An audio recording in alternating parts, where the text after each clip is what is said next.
এত শীতের মধ্যেও কিন্তু নেমন্তন্ন বাড়ি একদমই ছাড়া যাবে না। হ্যালো এভরিওয়ান, আমি পিহু তোমাদের সাথে নতুন একটা মিনি ব্লগ নিয়ে চলে এসেছি। আজকে ছিল মামির একটা আন্টিদের বাড়িতে আমাদের সব্বার নিমন্তন্ন। সেই জন্য চলে গিয়েছিলাম। প্রথমেই সুন্দর এই বাড়িটা তোমাদেরকে একটু ঘুরে ফিরে দেখাচ্ছিলাম, যেটা আমার পার্সোনালি কিন্তু খুবই পছন্দ হয়েছে। আর এখানে সমস্ত ফ্যামিলির লোকজনেদের ফটোগ্রাফি চলছিল, তাই জন্য আমি একটু মিররের সামনে এসে একটু ক্যাট মেরে নিচ্ছিলাম। আর এত ঠান্ডা পড়ে গেছিল, তাই জন্য একটু গরম হওয়ার জন্য চলে গেলাম গরম গরম কফি খেতে। কিন্তু দেখলাম কফি খেয়ে তো আর পেটটা ভরানো যাবে না, সেই জন্য চলে গেলাম মেন কোর্স খাওয়ার জন্য।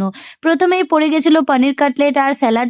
পনির কাটলেটটা ভীষণ পছন্দ হয়েছিল। তারপরে উঠে গেল গরম গরম ধোয়া ওঠা ভাত, তার সাথে ছিল ভেজ ডাল। সেটা দিয়ে আমি অনেকটাই ভাত খেয়ে ফেলেছি।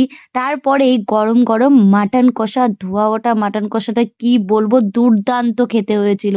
আমি কিন্তু অনেকটাই মাটন খেয়ে ফেলেছিলাম। তারপর ঠান্ডার মধ্যে হু হু করতে করতে বাড়ি ফিরলাম।